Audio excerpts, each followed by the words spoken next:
안녕하세요. 환자를 위한 의료 판례 분석 두 번째 시리즈 심장내과 편 9번째 사건을 살펴보도록 하겠습니다. 저는 진행을 맡은 아주대 이미진입니다. 용인 세브란스 병원 심장내과 조덕글 교수님, 그리고 법률사무소 해울의 신현우 대표 변호사님, 그리고 연세대학교 의료법윤리학연구원 김소윤 원장님, 손유미 연구원, 이유진 연구원과 함께합니다. 심장내과 9번째 사건은 적절한 응급조치가 이루어지지 않아 저산소 내병증으로 식물 상태에 이른 사건입니다. 사건에 대해서 먼저 살펴보도록 하겠습니다. 손유미 연구원 사건 소개 부탁드립니다. 환자는 사고 당시 47세 남자였습니다. 2004년 6월 심장에 이상을 느껴 A병원에 내원하여 부정맥 진단을 받고 A병원 추천으로 피고병원에 내원하였습니다.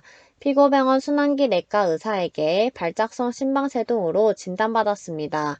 2004년 11월 30일 전국 도저절제술 시술을 받기 위해 피고병원에 내원하였습니다. 12월 3일 12시 15분 고주파를 이용한 도저절제술을 시행하였습니다. 13시 55분 혈압이 70에 50으로 감소하였고 심박수는 176으로 상승하여 200줄로 두 차례 제세동기를 시행하였습니다. 14시 10분 심초음파 검사 결과 심란업종이 발생한 것으로 확인되어 심장천자술을 시행하였습니다. 이후 혈압은 70에서 80대로 유지되며 심박수는 150에서 160대로 측정되었습니다. 15시 30분 중환자실로 옮겨졌으며 환자의 상태는 명료하였고 식은땀이 심하게 나면서 힘들다고 호소하였습니다. 당시 혈압은 80에 50이었습니다. 15시 55분 심낭천자술을 시행하여 50cc의 혈액을 뽑았습니다. 이후 혈압은 60에 40으로 떨어졌으며 5분 뒤 산소 포화도는 88%로 감소되었습니다. 16시 20분 의식이 저하되는 모습이 관찰되었고 혈압이 43에 30으로 떨어졌으며 기관 내 삭관을 시행하였습니다. 이후 수술실로 옮겨져 심낭에 고인 혈액을 제거하는 수술을 시행하였습니다. 흉곽을 개복할 당시 심낭에 대량의 피가 고여져 있었으며 심장의 움직임이 없어 개방형 심장 압박을 시행하였습니다. 천공 부위는 자심방 자상부로 확인되어 봉합하였습니다. 환자는 12월 9일 저산소증 뇌병변으로 식물인간에 이른 사건입니다. 사건의 주요 쟁점은 세 가지입니다. 법원은 설명 의무 위반 여부와 심낭천자술 및 심낭절개술 시행상의 과실에 대해 인정하였습니다. 그러나 법원은 심장천공 발생의 과실에 대해 불인정하였습니다. 쟁점 사항을 좀 더 자세히 살펴보겠습니다. 첫 번째로 설명 의무 위반에 대한 쟁점입니다. 법원 측은 전국 도저절제술의 시술 방법 및 그 합병증이 발생할 수 있음을 설명하고 동의서를 받은 건 인정하나 동의서에 기재된 합병증으로 발생된 후유증에 대한 설명은 포함되지 않았다고 판단하였습니다. 이에 법원은 설명 의무 위반 여부에 대해 인정하였습니다. 다음으로 심장천공 발생의 과실 여부에 대한 쟁점입니다. 법원 측은 의료진이 전국 도저절제술을 시행함에 있어 심장천공이 피고병원 의료진이 진료상 주의 의무 위반의 결과로 단정할 수 없다고 판단하였습니다. 이에 법원은 심장천공 발생의 과실 여부에 대해 불인정하였습니다. 마지막으로 심낭천자술 및 심낭절개술 시행상의 과실 여부에 대한 쟁점입니다. 법원 측은 첫 번째 시행한 심낭천자술이 효과적이지 못하여 환자의 활력 징후가 계속하여 저하되었고 심낭절개술 등의 응급처치를 취해야 할 필요성이 있었음에도 이를 지체한 채로 효과적이지 못한 심낭천자술만이 되풀이되었다고 판단하였습니다. 또한 적절한 시기를 놓쳐 뒤늦게 심낭절개술을 시행하였다고 판단하였습니다. 이에 법원은 심낭천자술 및 심낭절개술 시행상의 과실 여부에 대해 인정하였습니다. 이 사건은 적절한 응급조치가 이루어지지 않아 저산소성 뇌병증으로 식물인간에 이른 사건입니다. 원인별로 하나씩 재발방지 사항을 살펴보겠습니다. 우선 의료진을 포함한 직원 측면입니다. 심낭천자술이 환자의 활력 징후가 저하되고 적절한 응급처치를 시행하지 않은 부분의 재발방지는 환자의 활력 징후가 즉각적인 안정이 이루어지지 않으며 수술적인 처치를 시행할 수 있도록 해야 합니다. 마지막으로 의료기관 내 측면입니다. 수술 전 가능성이 낮은 합병증에 대한 동의서 설명이 미흡한 부분의 재발 방지는 환자에게 필요한 정보를 제공하고 합병증 발생 시 적극적인 치료를 받을 수 있도록 효과적인 동의서를 만드는 것이 필요합니다.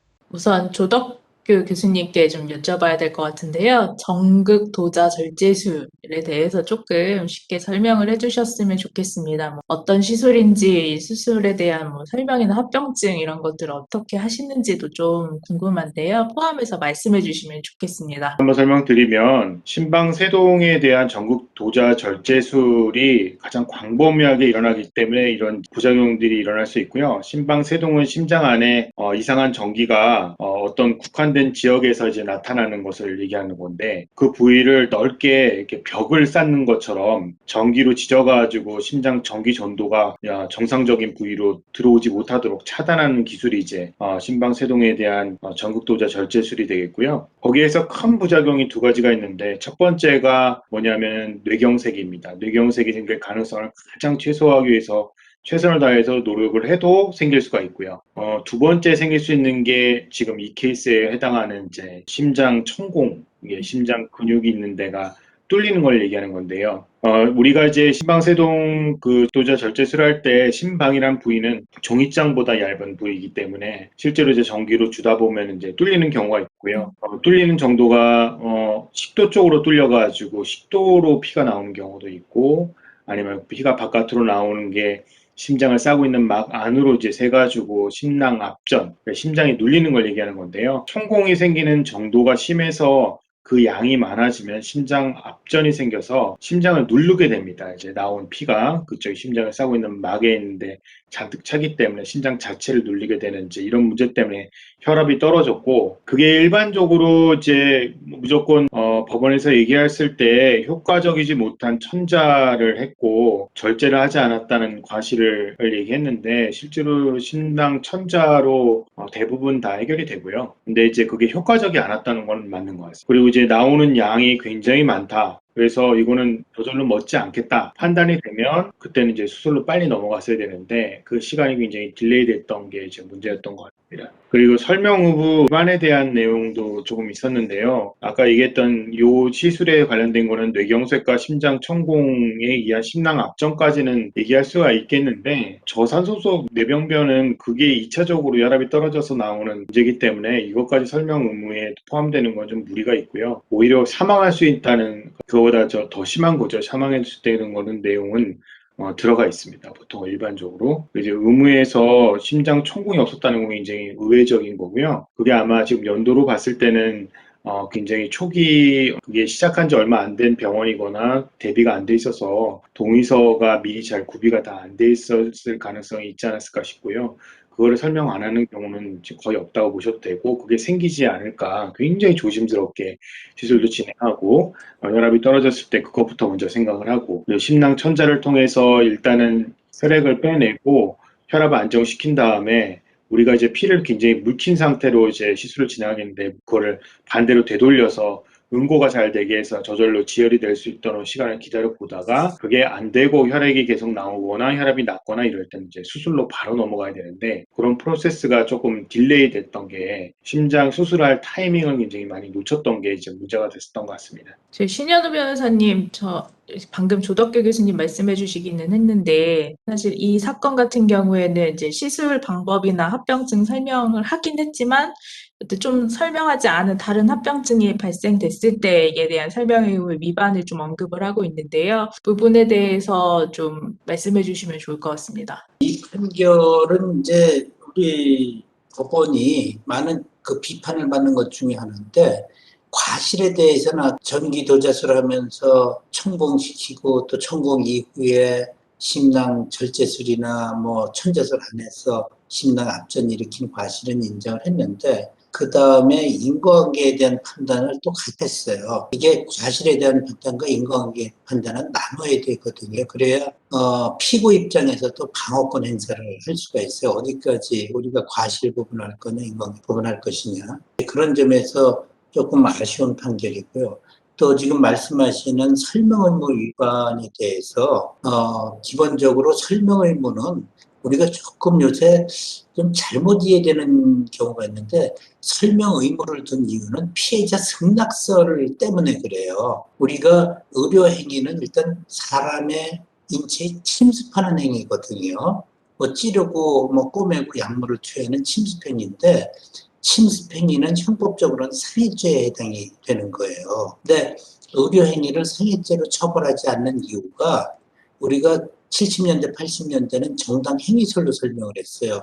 의사는 환자를 치료할 정당한 권리가 있다고 했는데 이게 90년대 이후에 들어서면서 피해자 승낙설로 바뀌었어요. 환자로부터 피해자의 승낙을 받았기 때문에 위법성 조각된다고 대법 판결이 바뀌었거든요. 그러니까 이 부분에 있어서는 피해자 승낙을 제대로 받았느냐 안 받았느냐 하는 논점이 돼야지 거꾸로 공급자 입장에서 나는 설명 다 해. 그 환자 측이 알든 모르든 관계없다고 이렇게 하면 안 되거든요. 중요한 건 이제 승낙을 어떻게 받을 것이냐의 문제인데 여기서 의료계의 불만은 아마 그럴 거예요.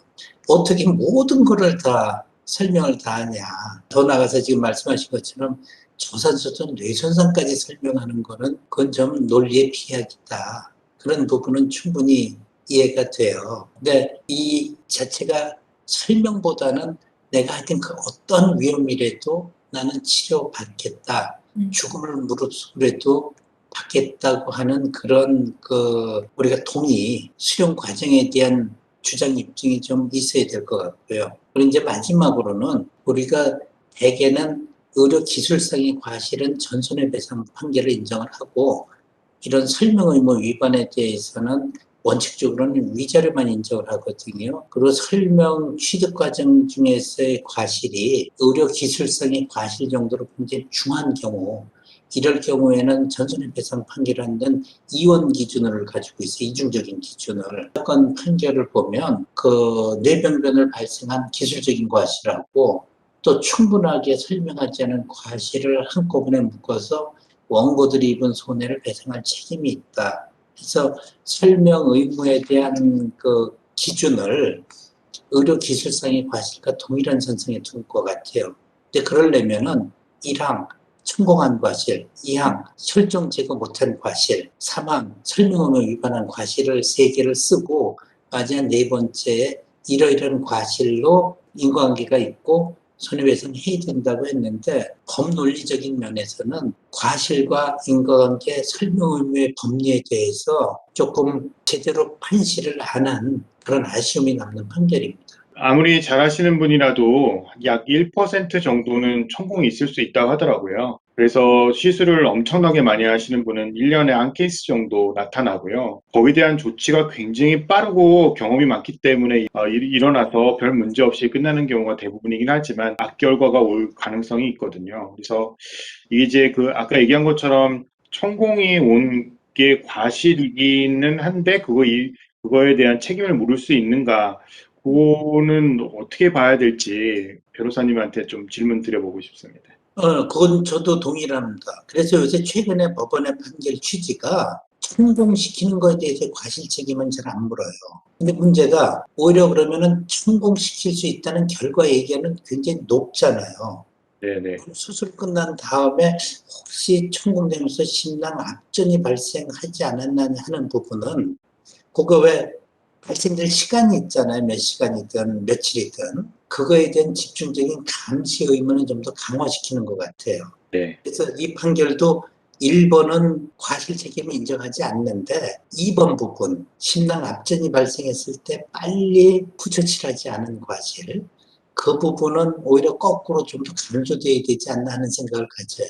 한 가지 저는 여기 지금 아까 설명 의무 위반을 이제 인정했던 이유 중에 혹시 이게 이 환자가 발작성 심방세동으로 진단은 됐지만 환자가 느낀 증상은 그렇게 심하진 않았었던 것 같거든요. 여기 지금 표현된 걸로는. 그러면은 그렇게까지 심각해질 수도 있는 위험한 어떤 시술이다라는 걸 알았으면 이 환자가 시술을 이렇게 안 받았을 수도 있다라고 생각할 수 있나요? 그러니까 만약에 시술 안 받고 지내도 그렇게 위험한 상태였을까요? 이 환자 입장에서 어떠신 것 같으세요? 죽을 수 있다는데 죽을 수 있어요? 그럼 나 안 받을래요. 이럴 수 있죠. 네, 충분히 그럴 수 있습니다. 그래서 사망 가능성도 얘기를 하고요. 동에서는. 그다음에 아까 했던 심장 천공이 뭐예요? 그러면 뚫리는 겁니다. 이렇게 얘기하면 환자가 뚫리는 거 절대 안 한다고 할 수도 있겠죠. 네. 그리고 나이 드신 분들이 내가 뭐 이것까지 해야 되겠어. 죽을 수도 있다는데 그렇게 안 하고 약물 치료하고 지낼랍니다. 이렇게 얘기하는 사람도 있겠죠. 근데 이제 분명한 것은 지금 얘기하는 심방세동에 대한 이런 그 전극 도자 절제술이 굉장히 그 스탠다드한 치료로 자리 잡고 있는 건 사실이고요. 위험도도 있지만 환자한테 얻는 이득도 굉장히 많기 때문에 그래서 이제 계속 환자하고 협의해 가면서 시술이 점점 늘어나는 것 같습니다. 이게 여기 판결문에 보면 심낭 천자술만 되풀이 시행하다가 시기를 놓쳐 뒤늦게 심낭 절제술을 시행한 과실이 있다 그랬는데 이 심낭 절제술도 심장내과에서 하나요? 아니요, 그건 흉부외과에서 하는 거고요. 이제 그 좀 안타까운 건 아마도 심장내과에서는 계속 이게 심낭 천자술로 해서 어떻게든 돌려보려고 노력을 했지만 잘 안 됐던 것 같고 흉부외과 선생님이 수술 안 해주면 방법이 없거든요. 그다음부터는. 근데 아마 흉부외과에서 연락이 안 닿았을 수도 있고 아니면 다른 수술을 할 수도 있을 거고 아니면 더 중환 환자를 보고 있었을 수도 있을 거고 이제 여러 가지 상황이 있을 수 있지만 어찌됐건 딜레이 된 건 맞는 거거든요. 그래서 그게 좀 안타까움이 있는 것입니다. 그래서 뭐 그런 게 충분히 있을 수 있는 일이고요. 그러면 이 사건 여기까지 다뤄볼까요? 이 사건 여기까지 다루도록 하겠습니다. 감사합니다.